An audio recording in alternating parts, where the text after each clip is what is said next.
Using mind-altering substances and seeking pleasure is so human. So it's a very important question. How can we use mind-altering substances and engage in pleasurable behavior without becoming addicted? That's what this video is about. I want to offer you 5 suggestions for how to prevent your little habit, your favorite indulgences, from becoming addictions. There's a couple things to say up front. People have unique neurological profiles, and some people's brains make it way harder to not become addicted to something. So there is no one-size-fits-all template here for how to or whether or not to engage with mind-altering substances. That's the first important thing.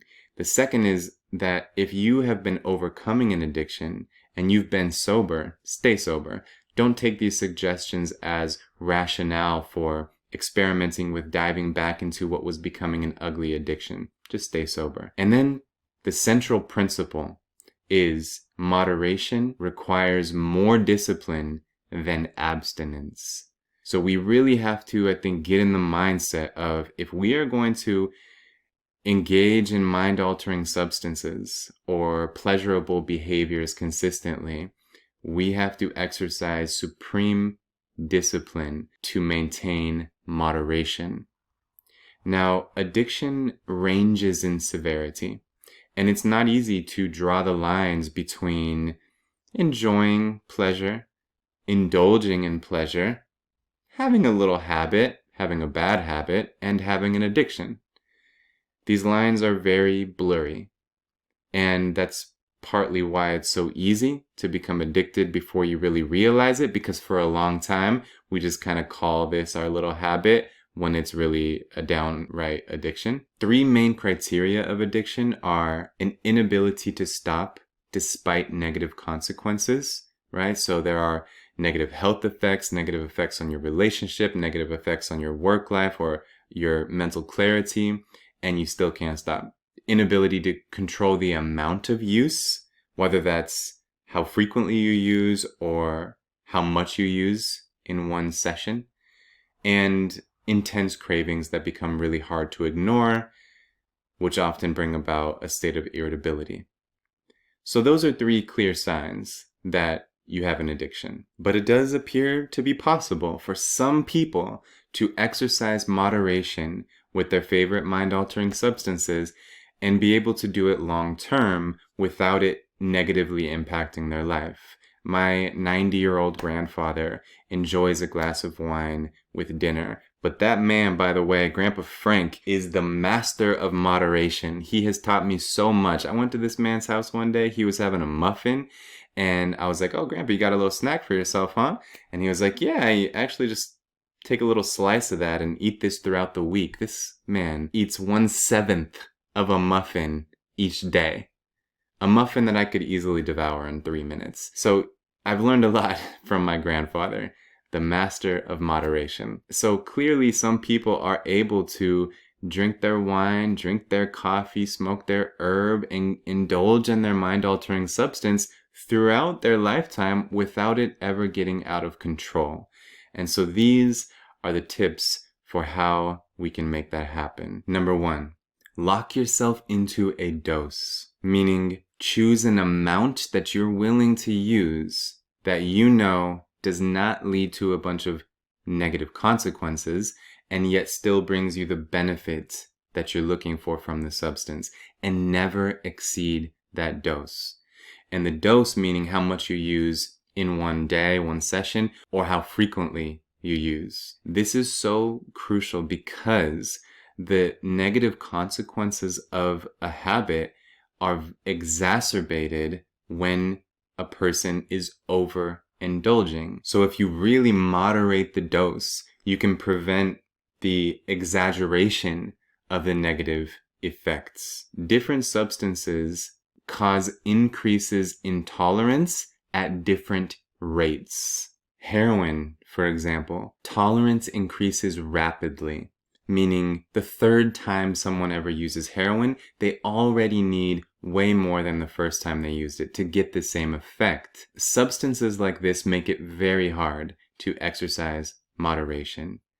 Your more common substances like alcohol, weed, coffee, and sugar, the tolerance doesn't increase quite as rapidly. But over time, tolerance does increase. And if you find that that dose that you have committed to is no longer bringing about the desirable effects of your mind-altering substance or your behavior, maybe it's time for a tolerance break. That can be extremely healthy. Stay sensitive to your substance. Don't become blunted to the effects of it. It's not really fun anymore when that happens. So stay sensitive by locking yourself into a dose. Take tolerance breaks whenever that dose no longer brings about the effect you're looking for. Number 2, surround your little habit with many healthy habits. Have an overall healthy lifestyle. It can actually be quite difficult to tease out what negative effects are being caused by the use of the substance versus by the lifestyle that the substance is leading the person to live. For example, if a person's drinking alcohol, but every time they drink alcohol, they also binge eat, and they also stay up way too late, and they also feel super tired in the morning, which then makes them more dependent on their caffeine addiction, and they don't feel energized enough to exercise. You see this ripple effect throughout the person's lifestyle, and that is really what's bringing about the worst effects. So if you can surround your little habit with a lifestyle filled with healthy habits, sleep, exercise, hydration, nourishment, everything that constitutes a healthy lifestyle personalized to you, if you really commit to that, then your little habit won't necessarily wreck your life, because all of those healthy habits are offsetting to some degree at least the negative impact of your mind-altering substance or your pleasurable behavior. Number 3, process your emotions with clarity. Now, it's very interesting because for some people, one of the benefits that they get from their favorite mind-altering substance or behavior is that it actually helps them process their emotions, that it actually seems to release the inhibition of emotion. The classic example of having a few drinks and then just spilling your heart out.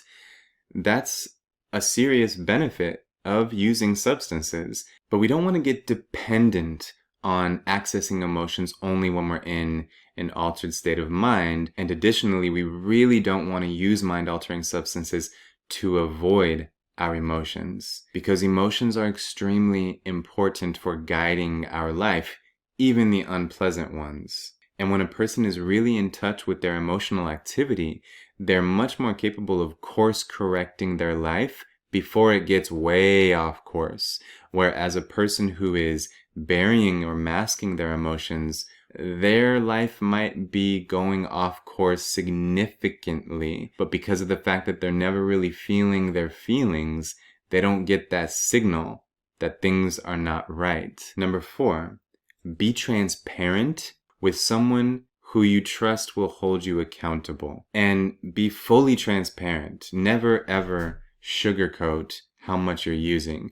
If you find yourself doing this, downplaying how much you're using, or just kind of keeping it a secret, that's a sign that this is getting out of control. We are social creatures and we need each other as mirrors of accountability. And this particularly applies to when we're using mind-altering substances, because we can very, very easily convince ourselves that this is normal, this is not a problem, it's not an addiction, it's just my little habit. When from a more objective point of view, it's obviously a problem. So have somebody who knows you well, who you trust, and you feel you can be completely transparent with them about your little habit. Number 5, don't fall for your own tricks.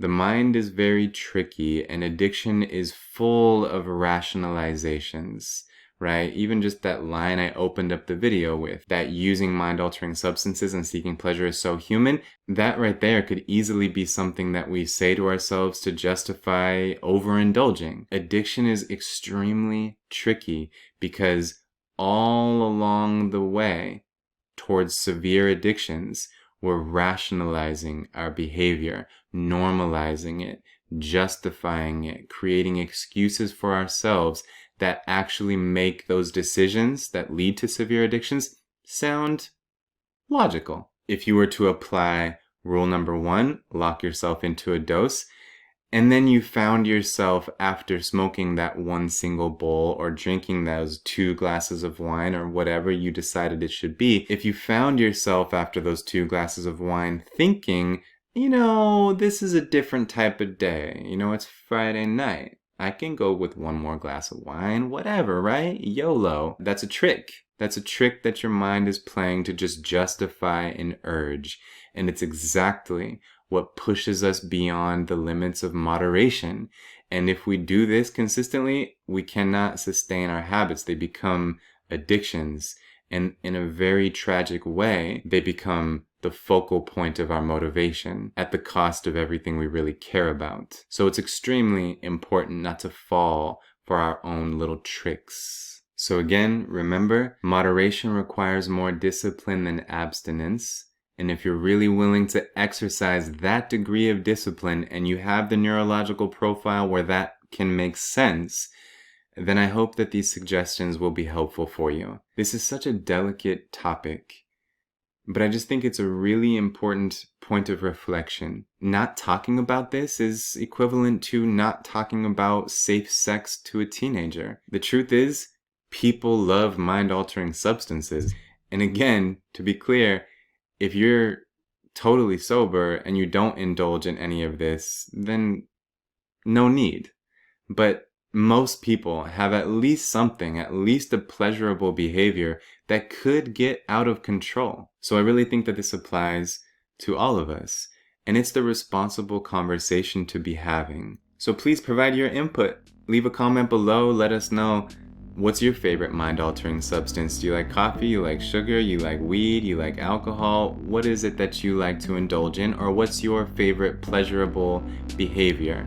Do you like binge watching shows? Do you like eating too much? This is a safe place to share.